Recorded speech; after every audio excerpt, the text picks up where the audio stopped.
Listen closely, my friends, for scary stories abound to keep you awake through the pitch black night. Oh, have I got a story for you? My name's Lou, and today I want to tell you about the most valid abduction scenario that I've ever experienced in my life. When I was a little kid, I used to be very fearful of aliens, and it's because of the way they're depicted in media. I just didn't like the look of them. It started with that movie Mars Attacks or whatever it's called. Not a fan.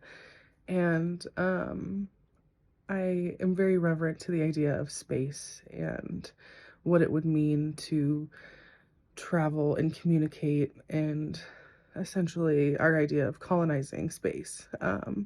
So all of those things are always fresh on my mind when I think of abductions, UFOs, aliens, etc. The next couple things that I wanted to say about this nightmare abduction scenario that I had was the commonalities like between my experience and what I believe to be other people's experiences with abductions. There are similarities in that it takes place in some sort of like psychic realm.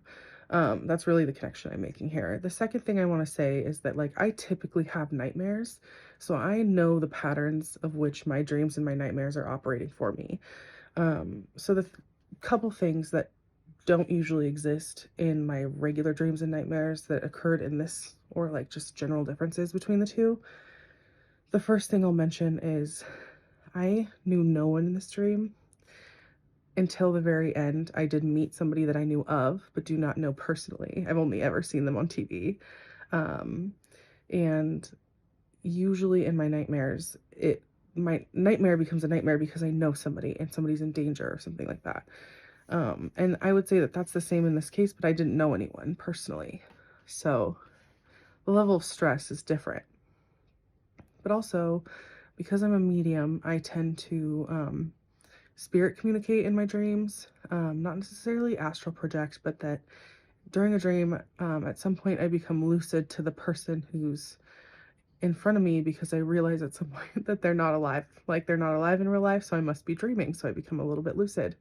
Once I become lucid, the spirit becomes lucid and comes out of their character in my dream and essentially talks to me. Never can I hear what they're saying. I usually only see their mouth moving and they look really intense. Um, but that tends to happen with spirits I know who have passed, not unfamiliar people. So that is just a couple of things that struck me as odd after the dream, in which I thought to validate this as an abduction scenario. Also, a couple days prior to having this nightmare, I was practicing mediumship in my house and I was alone with my cats. My partner wasn't here. I felt like somebody was here watching me, and I kept turning around in my seat. I kept looking around. I kept looking for my cats to make sure they weren't the ones making me feel this way. And I just felt like somebody was watching me. And, you know, like as I'm practicing mediumship, I got the idea. I was like, this isn't like human. This is something else. And like the idea of alien just like hit me all of a sudden, but I was like, nah, it's fine. And I ended up being fine for the rest of the night. I don't think like this like feeling happened on the same night I had the nightmare. But I will get into telling you the nightmare. It is the content that matters, in my opinion, not necessarily the fact of the nightmare, versus like just a dream. This dream was crazy and really scary. So wake up in this dream and I am staring up at the sky and I'm like at a party outside smoking with some friends. And I look up at the night sky, I look up at the moon, and it looks like there's something hovering over the moon. It's like in a triangle shape. And it's sort of gray and wobbly, so I can tell that it's almost cloaked to pretend that it's like a piece of the moon. Definitely wasn't the moon. It was something cloaked and it was shaped like a triangle, just like placed over it. I'm just kind of freaked out at this point, and I turn to my friend and I go, do you see that? Like, do you see what's in the sky over the moon? And he looks up for a second and he goes wide-eyed and turns back to me and he's like, yeah, but that's not the only weird thing that's happening in the sky right now. And so I look up and the entire sky is cloaked. It wasn't just that triangle on the moon. It was like something was hovering in between the moon and the surface of the earth and had intended to abduct massive amounts of people. At this point, I get terrified because I, as an earthly human being, do not want to see anything like that in the sky. So sheer terror is just like straight to the heart. And I close my eyes because I'm so scared. So I open them up back in the dream and I notice I'm on a ship. I notice I'm not where I was before. And there are hundreds of people running around the ship, frantic. It's chaos.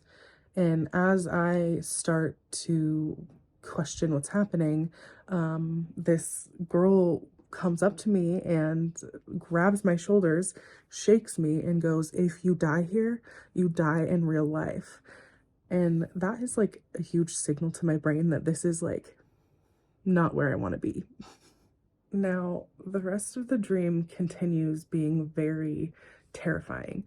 I don't know if you've seen like the slew of dystopian and like Netflix movies and just like in the same vein of like a psychological dystopian thriller in which like an entity or like system of power or structure somehow takes like a group of people, puts them through games intended to kill them to make sort of like the survival of the fittest come out on top situation. This felt very that. Except it was very haunted house in that like the ship was made up of like rooms of all different types, sizes, spaces, items, everything. And every time you were wandering around into these rooms, you had to complete the game in the room to move on to the next thing. Now, these things were generally horrifying. There was a room, this is the least horrifying that I'm going to tell you, and I'm going to skip over everything else. There was a room that was a kitchen and a dining room, and it was full of rotten food. And the idea was that you were supposed to eat an egregious amount of this food to move on to the next room. And it's all disgusting. And at some point, I put a rotten egg in my mouth and swallow it and end up like vomiting into the sink for minutes on end. And in my head, thinking like, this is how it goes. Like, I'm going to die here. I end up, seeking that companion that I spoke about in the beginning of the video. Somebody I recognized on TV from a reality show, so is a real person, but somebody I don't know personally. And they end up helping me throughout the rest of the dream at this point. So sort of at the end of the dream, me and this person walk into a room alone because we filtered through massive amounts of people, like people are dying all around us. And so it's just kind of the two of us at this point. And we walk into this room and there's this really gray looking boy shackled to the floor in fetal position while a poltergeist style TV is emitting white noise like at him. And I, after being through all my trials and tribulations through the dream at this point, my heart hurts and I just fall to the floor next to this like gray looking child. My person reminds me like we're in a room, we have to complete the game, we have to move on. And so I get up the strength to like figure out what this room is about. But on the other side of the wall, the room sort of opens up into another room and these panels open up and there's hundreds of people playing this other game in this other room. And me and my friend are distracted by this. So we go into the other room trying to figure out what other people are doing. And we scramble, I think both of us at some point getting distracted and playing the game in that room.